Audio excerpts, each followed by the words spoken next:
안녕하세요, 모두TV입니다. 저번 현무에 이어 오늘도 모두TV에서는 대한민국을 수호하는 강력한 병기를 알아볼 예정인데요. 혹시 포병은 전쟁의 신이다라는 말 들어보셨나요? 내 사전에 불가능이란 없다라는 명언으로 유명한 나폴레옹이 한 말인데요. 이는 전쟁에서 무엇보다 포병이 중요하다는 것을 강조한 말입니다. 오늘 모두TV에서 알아볼 대한민국의 병기, 국군의 전쟁의 신, 명품 병기 K9 자주포입니다. 우리나라의 독자적인 기술만으로 개발된 K9 자주포. K9 자주포는 국내를 떠나 글로벌적으로 세계 최고 수준의 명품 무기로 평가되는데요. 인도, 터키, 폴란드, 노르웨이 등 6개국에 수출될 정도로 세계에서도 인정하는 자주포 중 하나입니다. 국방을 수호하는 것을 넘어서 우리나라에 외화까지 선물해주는 그야말로 효자가 따로 없습니다. 그럼 K9 자주포는 과연 어떻게 개발이 시작되었으며 우리나라의 전쟁의 신이 되었는지 모두TV에서 알아보도록 하겠습니다.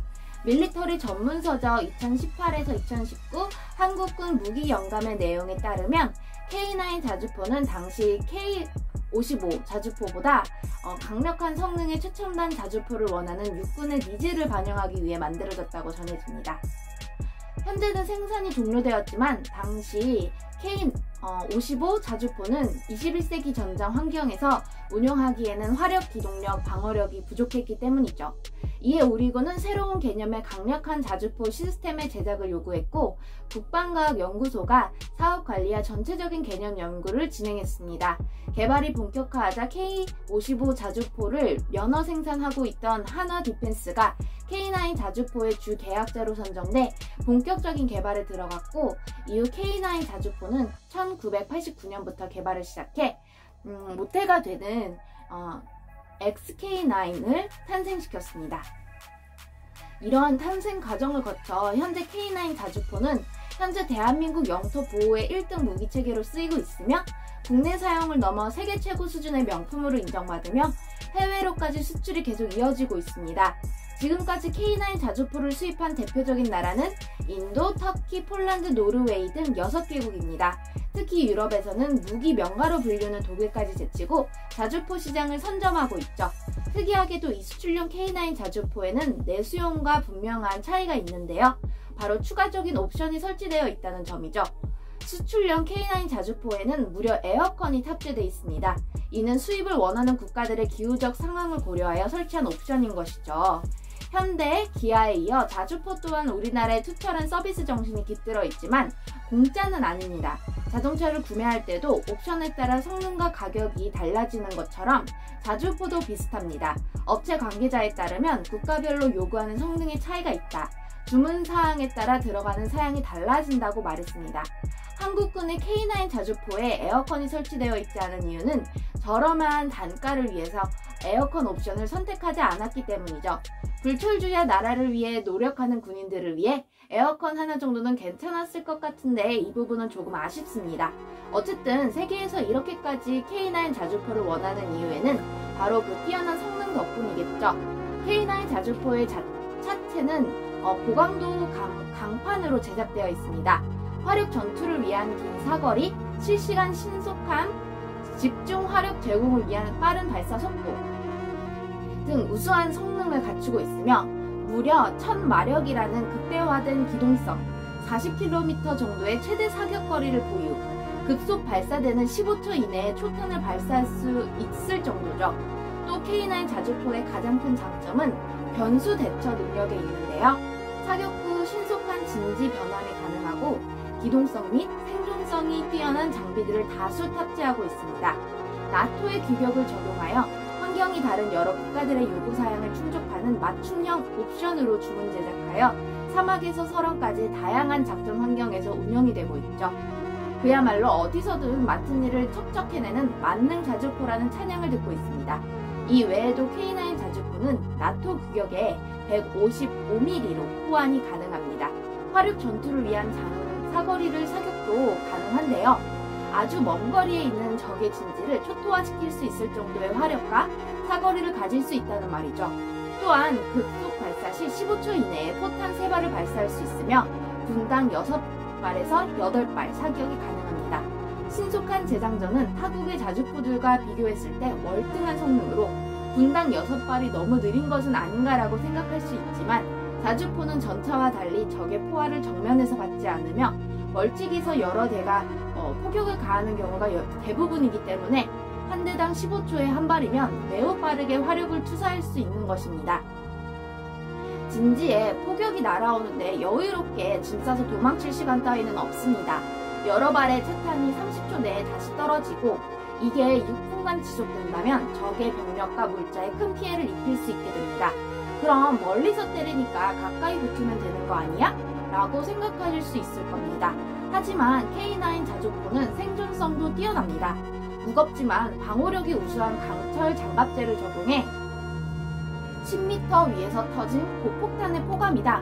화편에 대해서 생존성을 보장받고 하부는 대인지뢰에 대한 방호를 보장되죠.